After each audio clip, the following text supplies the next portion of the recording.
প্রিয় শিক্ষার্থীবৃন্দ,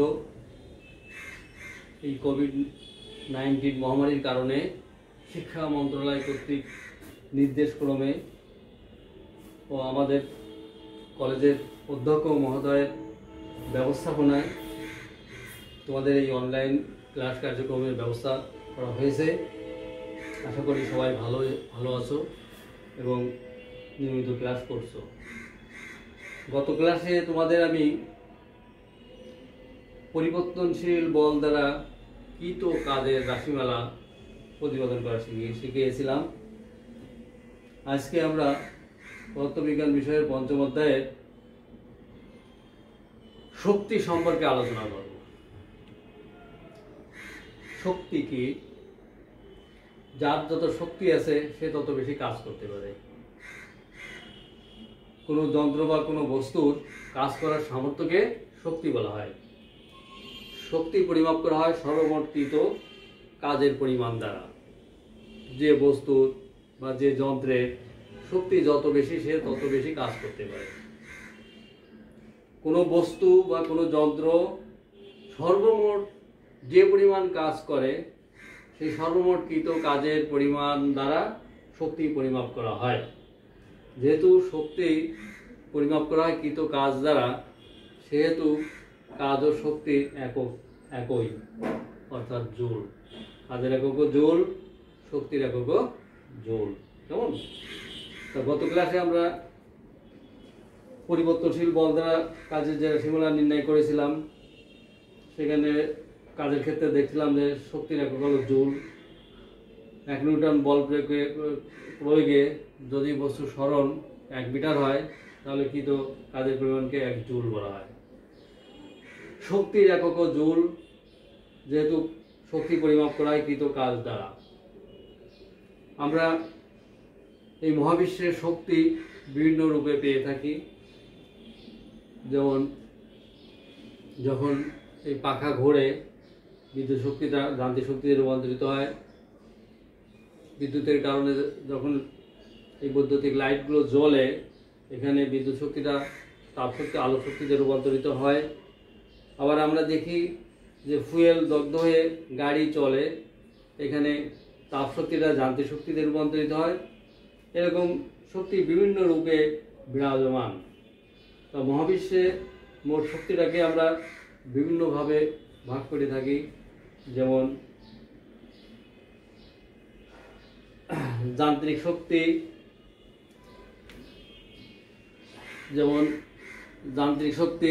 তাপ শক্তি, আলোক শক্তি,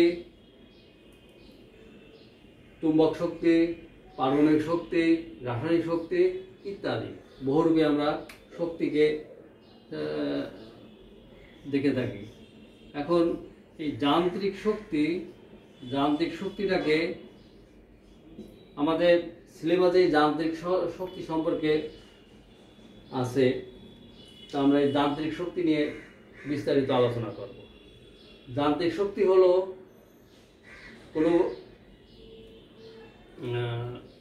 কোনো বস্তুকে তার স্বাভাবিক অবস্থা হতে অন্য অবস্থায় নিয়ে গেলে বা গতির জন্য কাজ করার যে সামর্থ্য অর্জন করে তাকে যান্ত্রিক শক্তি বলে। কোনো বস্তুর গতির জন্য বা তার অবস্থানের পরিবর্তনের কারণে, অর্থাৎ এক অবস্থা থেকে অন্য অবস্থায় নিয়ে গেলে কাজ করার যে সামর্থ্য অর্জন করে তাকে যান্ত্রিক শক্তি বলা হয়। এই যান্ত্রিক শক্তি হলো 2 প্রকারের। গতিশক্তি, ইংরেজিতে বলা হয় কাইনেটিক এনার্জি, আর একটা হলো বিভব শক্তি বা স্থিতি শক্তি, ইংরেজিতে বলা হয় পোটেনশিয়াল এনার্জি। তো যান্ত্রিক শক্তি হলো 2 প্রকারের, গতিশক্তি আর বিভব শক্তি। এখন আমরা গতিশক্তি কি এবং গতিশক্তির রাশিমালা প্রতিপাদন করব। একটা বস্তু গতিশীল থাকার জন্য, অর্থাৎ গতির জন্য কাজ করার যে সামর্থ্য অর্জন করে তাকে গতিশক্তি বলা হয়। একটা বস্তু গতিশীল থাকার জন্য, অর্থাৎ গতির জন্য কাজ করার যে সামর্থ্য অর্জন করে তাকে ওই বস্তুর গতিশক্তি বলা হয়। ইংরেজি বলা কাইনেটিক এনার্জি। গতিশক্তিকে আমরা ইকে দ্বারা প্রকাশ করি। এখন শক্তির যে সংজ্ঞা, শক্তি পরিমাপ করা হয় কৃত কাজ দ্বারা। কোনো বস্তু বা কোনো যন্ত্র মোট যে পরিমাণ কাজ করে সেই সর্বমোট কৃত কাজের পরিমাণই হচ্ছে ওই বস্তুর শক্তি। এখন আমরা গতিশক্তি পরিমাপ করব। গতিশক্তি আমরা দুভাবে পরিমাপ করতে পারি। একটি স্থির বস্তুর উপর বল প্রয়োগ করে তাকে গতিশীল করতে, অর্থাৎ গতিশীল করে একটা নির্দিষ্ট বেগ দিতে যে পরিমাণ কাজ করতে হয় ওই কাজটা ওই বস্তুর মধ্যে গতিশক্তি হিসাবে সঞ্চালিত হয়। অথবা একটা বস্তু চলছে, একটি গতিশীল বস্তুকে গতির বিপরীত দিকে বল প্রয়োগ করে স্থির অবস্থায় নিয়ে আসতে যে পরিমাণ কাজ করতে হয় সেটি হবে ওই বস্তুর গতিশক্তি। আমরা ধরি এম ভরের একটা বস্তু এ বিন্দুতে স্থির বস্তু আছে। এই বস্তুর উপর চিত্রে তোমরা দেখতে পাচ্ছ এফ পরিমাণ বল প্রয়োগ করায় বস্তুটি এ অবস্থান থেকে বি অবস্থানে এসে ভি বেগ প্রাপ্ত হলো এবং এক্ষেত্রে সরণ হলো এস। তাহলে বস্তুটি এ অবস্থান থেকে বি অবস্থানে নিয়ে আসতে যে পরিমাণ কাজ হয়েছে এই কৃত কাজটাই বস্তুর মধ্যে গতিশক্তি হিসাবে সঞ্চিত হয়ে আছে, গতিশক্তি হিসাবে জমা হয়ে আছে। এই কাজের পরিমাণটা হবে ওই বস্তুর গতিশক্তি। যে স্থির অবস্থা থেকে বল প্রয়োগ করে ভিবেগ প্রাপ্ত হতে যে পরিমাণ কাজ করতে হয়েছে সেই কৃত কাজটাই বস্তুর গতিশক্তি। সুতরাং গতিশক্তি কে সমান সমান এক্ষেত্রে কৃত কাজ। আমরা পূর্বের ক্লাসগুলোতে শিখে আসছিলাম যে কাজ হচ্ছে বল প্রয়োগ করলে বস্তু যদি সরণ হয়, বল এবং প্রযুক্ত বলের দিকে বস্তুর সরণের উপাংশের গুণফলকে কাজ বলা হয়। তাহলে এই এম ভরের বস্তুর উপর, স্থির বস্তুর উপর এফ বল প্রয়োগ করে এই অবস্থান থেকে বি অবস্থানে আসলো এবং সরণ হলো এস। তাহলে এক্ষেত্রে কৃত কাজ সমান সমান আমরা লিখতে পারবো বল ইন্টু বলের দিকে সরণের উপাংশ এফ এস। এফ হলো বল, বলের দিকে সরণের উপাংশ হলো এস। এখন নিউটনের গতির দ্বিতীয় সূত্র থেকে আমরা জানি এফ সমান সমান এম এ। তাহলে এফ এর জায়গায় যদি আমরা এম এ লিখে দিই তাহলে এম এ এইচ হয়। এখন গতির সমীকরণ থেকে আমরা জানি যে এ বিন্দুর বেগ আদি বেগ ভি নট শূন্য, বি বিন্দুর বেগ আর শেষ বেগ ভি যদি হয় তাহলে v square equal two V naught square plus 2as, বা V square equal two V naught আছে আদি বেগ, এক্ষেত্রে বস্তুটা স্থির আছে বিধায় আদি বেগ শূন্য। তাহলে ভি স্কোয়ার ইকুয়াল টু শূন্যর square plus 2as, v square equal to 2as, বা as সমান সমান ভি স্কোয়ার বাই 2। তাহলে এখানে ই কে সমান সমান গতিশক্তি, ই কে সমান সমান কৃত কাজ সমান সমান এফ এস, এফ সমান এম এ এস। এখন আমরা এই এস এর বদলে যদি আমরা এই যে এখানে এস সমান সমান ভি স্কোয়ার বাই 2 যে মানটা পাইছি, এস এর জায়গায় যদি এই মানটা বসিয়ে দিই আমরা ভি স্কোয়ার বাই 2, তাহলে সুতরাং গতিশক্তি ই কে সমান হাফ এম ভি স্কোয়ার। এই সূত্রটি তোমরা মনে রাখবে। গতিশক্তি সম্পর্কিত গাণিতিক যত সমস্যা বলি আরও বিভিন্ন ক্ষেত্রে এই সূত্রটি আমাদের কাজে লাগবে। শুধু এই অধ্যায়ে না, পদার্থবিজ্ঞানের বিভিন্ন অধ্যায়ে বিভিন্ন বিষয়ে এই গতিশক্তি সমান হাফ এম ভি স্কোয়ার এই সূত্রটি আমরা ব্যবহার করে থাকি। এজন্য এটি অত্যন্ত গুরুত্বপূর্ণ একটা সূত্র, E K equal to half m v square. এখন এই গতিশক্তিটাকে ভরবেগের মাধ্যমে প্রকাশ করা যায়। যেমন ই কে সমান সমান হাফ এম ভি স্কোয়ার, এখানে আমরা লিখতে পারি হাফ থাকলো একটা এম দিয়ে উপরে গুণ করে নিচে ভাগ করে যে m square v square by m, এই এম আর এম কেটে গেলে আবার হাফ এম ভি স্কোয়ার, অর্থাৎ হাফ এম ভি স্কোয়ারকে আমরা m v square by m half into লিখতে পারি। এখন আমরা জানি বস্তুর ভর ও বেগের গুণফলকে ভরবেগ বলে। ভরবেগকে পি দিয়ে প্রকাশ করা হয়। তো এখানে ভরবেগ যদি পি হয়, পি সমান সমান আমরা লিখতে পারি এম ভি, ভর ইন্টু বেগের গুণফল। এখানে m square v square p সমান সমান এম ভি, এই মানটাতে এখানে আমরা বসিয়ে দিই তাহলে এম স্কোয়ার ভি স্কোয়ারের জায়গায় হবে পি স্কোয়ার বাই 2m। সুতরাং গতিশক্তি ই কে সমান সমান পি স্কোয়ার বাই 2m। তাহলে গতিশক্তির দুটি সূত্র পেলাম এখানে, একটা E K equal to half m v square, আর দ্বিতীয়টি হলো ভরবেগের মাধ্যমে ই কে সমান সমান P square by 2m। P হলো ভরবেগ, পি সমান সমান এম ভি। এটি হলো গতিশক্তির রাশিমালা। তাহলে আমরা যান্ত্রিক শক্তি শিখলাম যে বস্তুর গতির জন্য বা অবস্থানের বা ভৌত অবস্থার পরিবর্তনের জন্য কাজ করার যে সামর্থ্য অর্জন করে তাকে যান্ত্রিক শক্তি বলে। যান্ত্রিক শক্তি দুই প্রকার ছিল, গতিশক্তি আর বিভব শক্তি। আমরা গতিশক্তি নিয়ে আলোচনা করলাম। একটি গতিশীল বস্তু তার গতির জন্য বা গতিশীল থাকার জন্য কাজ করার যে সামর্থ্য অর্জন করে তাকে গতিশক্তি বলে। এবং গতিশক্তির রাশিমালা ইকে সমান সমান আমরা পেলাম হাফ এম ভি স্কোয়ার বা ইকে সমান পি স্কোয়ার বাই 2m। এই দুটি সূত্রই আমাদের গুরুত্বপূর্ণ, এই দুটো সূত্রই তোমরা মনে রাখবে। এবার আমরা কাজ শক্তি উপপাদ্যটা পড়ব। কাজ শক্তি উপপাদ্য। কোনো বস্তুর উপর প্রযুক্ত বল দ্বারা কৃত কাজ বস্তুটির গতিশক্তির পরিবর্তনের সমান, এটিকে বলা হয় কাজ শক্তি উপপাদ্য। কোনো বস্তুর উপর প্রযুক্ত বল দ্বারা কৃত কাজ বস্তুটির গতিশক্তির পরিবর্তনের সমান, একে কাজ শক্তি উপপাদ্য বলে। যেমন ধরো এখানে এম ভরের একটা বস্তুর আদিবেগ ভি নট। এখন এই বস্তুর উপরে এফ মানে একটা বল প্রয়োগ করা হলো। আমরা জানি বস্তুর উপর বল প্রয়োগ করলে তার গতির পরিবর্তন হয়, বেগের পরিবর্তন হয়, ত্বরণ হয়। তাহলে বস্তুটির আদিবেগ ছিল ভি নট।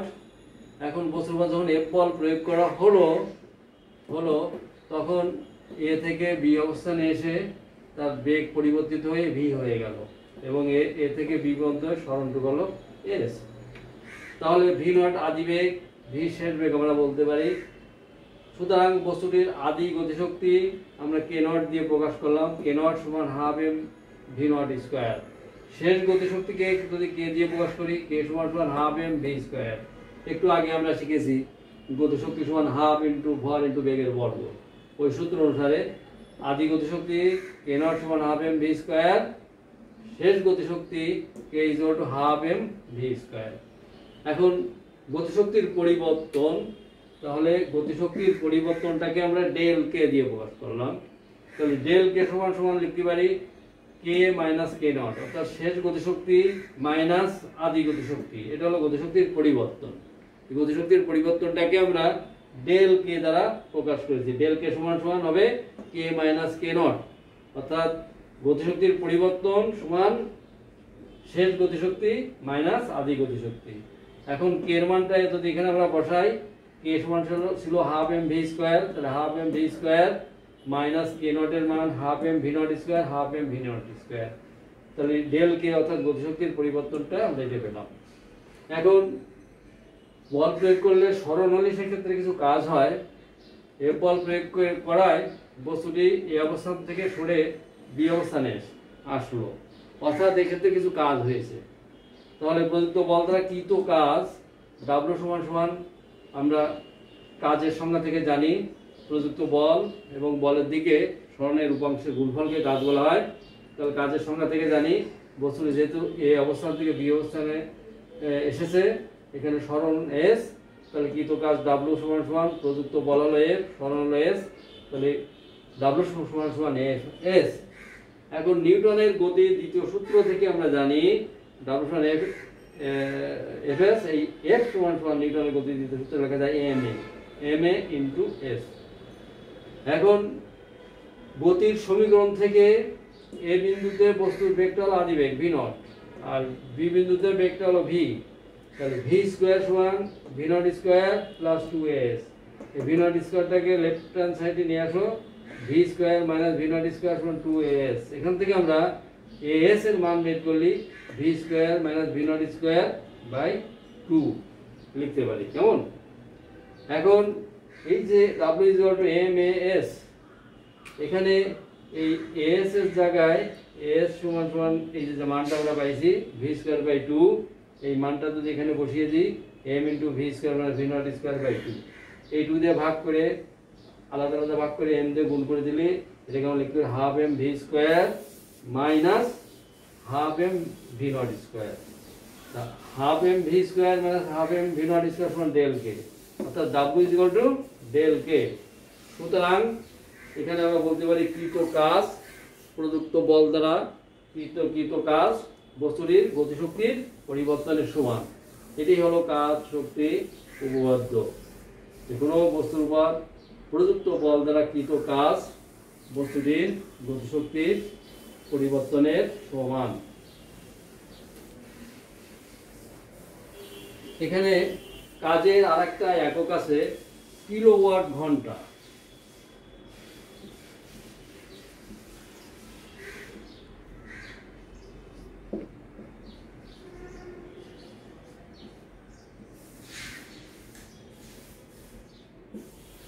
কাজের আরেকটা একক আছে কিলোওয়াট ঘন্টা।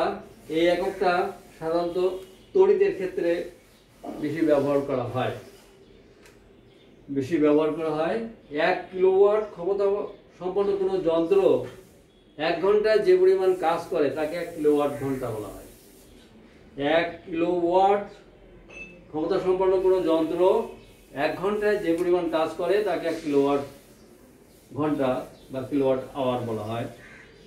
1 কিলোওয়াট আওয়ার সমান 1 কিলোওয়াট ইন্টু 1 আওয়ার। এখন আমরা জানি 1 কিলোওয়াট সমান হলো 1000 ওয়াট, আর 1 ঘন্টা একে সেকেন্ডে রূপান্তর করলে 3600 সেকেন্ড হয়। তাহলে 1000কে 3600 দিয়ে গুণ করলে এটাকে আমরা 3.6 10 টু দি পাওয়ার 6 লিখতে পারি। আর এখানে watt into second, watt into second সমান হচ্ছে জুল। তাহলে সমান লেখা যায়